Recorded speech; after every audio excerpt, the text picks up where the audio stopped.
Welcome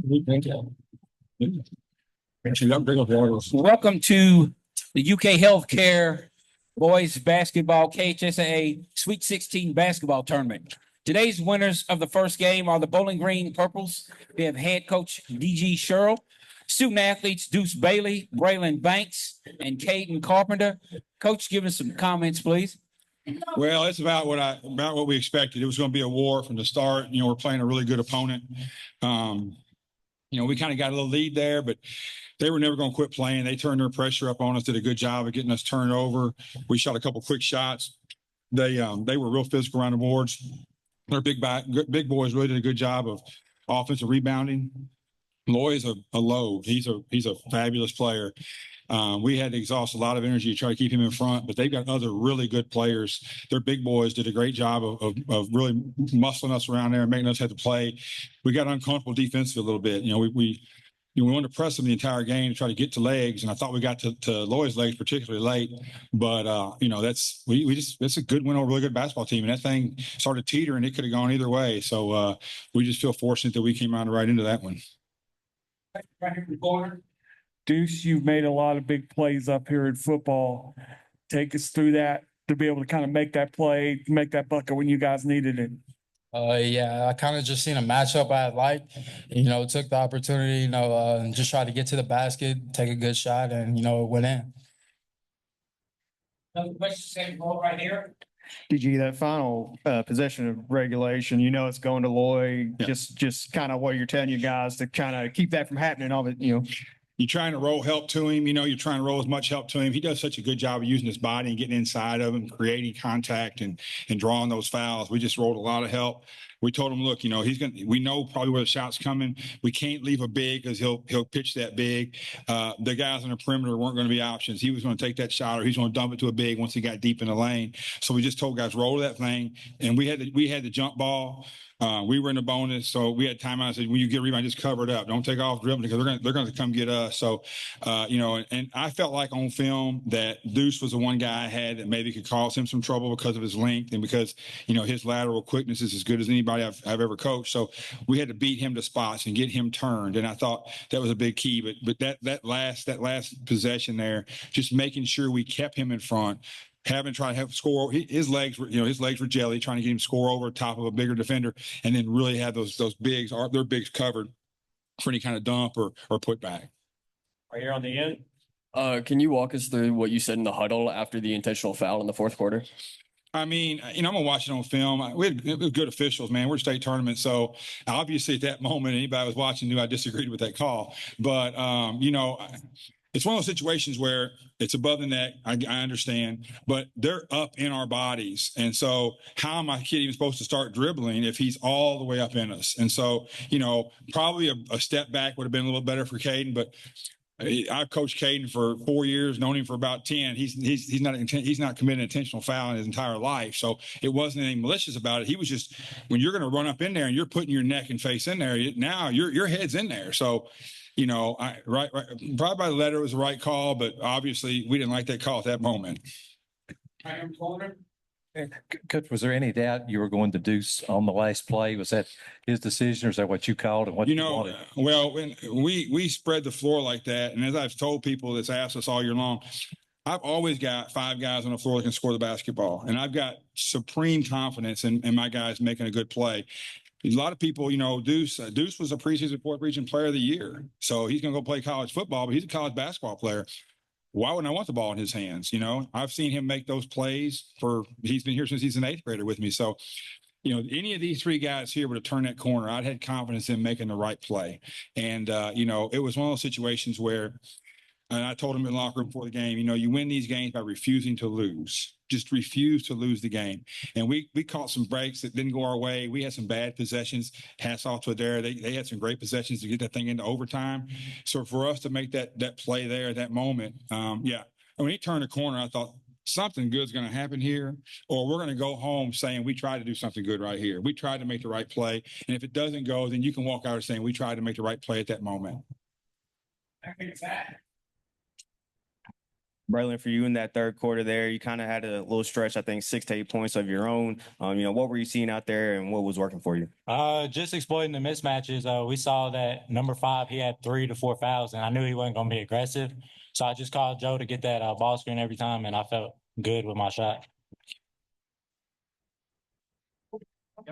Thank you. Coach, and for the players too, seemed like your defense really was locked in from about the middle of the second quarter on. What was it that was working for you guys, and what was it that Adair was finally able to do down that last 6-minute stretch of regulation to get back into the game? Well, we man press and zone press, and we didn't zone press a possession tonight because my fear is, Lloyd gets going on us. We get something in the middle of the floor, and all of a sudden we're chasing him. Well, the kid as good as him, you never want to chase that guy because now you give advantage back to him. So I thought we turned our defensive pressure up, but I thought that, trying to get, and I'm the second part of your question. I'm sorry. I'm Just, what they were able to do to get back in. Well, they're an experienced basketball. They made game-winning plays. I mean, they started going their bigs, and their bigs were real intentional about getting in there and creating body contact. They hit free throws, and I mean, Lloyd was not going to quit. I mean, you'd have to beat that kid and tie him down and get him to quit. And we knew that on film, and so he just kept driving that sucker in there and making all those aggressive moves to the basket, and then their bigs were very aggressive late. So, they didn't get a lot of threes off, and they don't shoot a ton, but they, 5-6 feet in, they were men late, and we had to respond to that. And they came all the way back on us. We were up 8 or 9 or something, maybe 10 at one time. They came all the way back because they were just being men 5 feet from the rim. This game was going to be won 5 feet from the bucket. So, it was a war. Yeah, I got final question right here. Deuce, if you could you take us through the last play, your winning shot? So Bray, he drove the ball, kind of got stopped in the lane and he kicked out to me. I seen a mismatch I liked and, I just took the lane. I seen there was a corner, and when I got to the lane, everything just opened up and I had an open layup and I took it. Coach Sherrill, congratulations to you and the Bowling Green Purples, and good luck the rest of the way. Thank you all. Appreciate Appreciate y'all. it. You watch your step. Do something.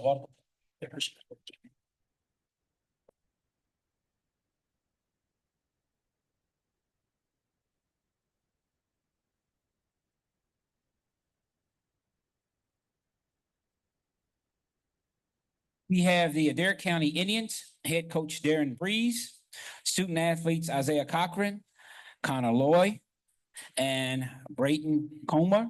Coach, comments?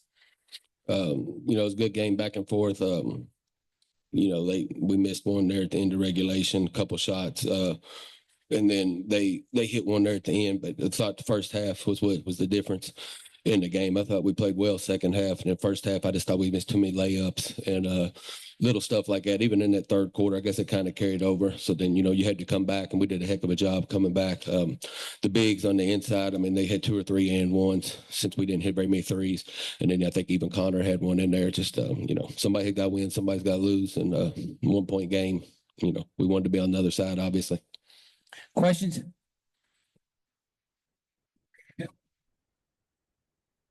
During that last play for them, going to Deuce, were you expecting that? How did you kind of talk to your guys about just defending that last? They're kind of a tough matchup. They got us in a switch where they can put 5 guards out there on the court.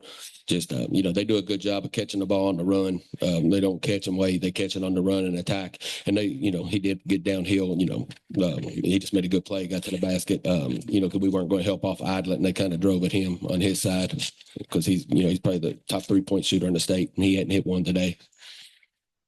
Right there.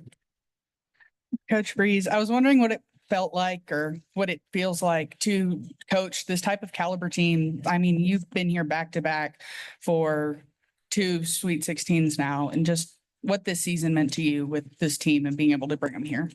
They just work hard. That's the biggest thing. They got the most out of what they got. It's not like we got 6 or 7 Division I guys out there. Or we, I'm not gonna get going on public private. I'll just shut up on that.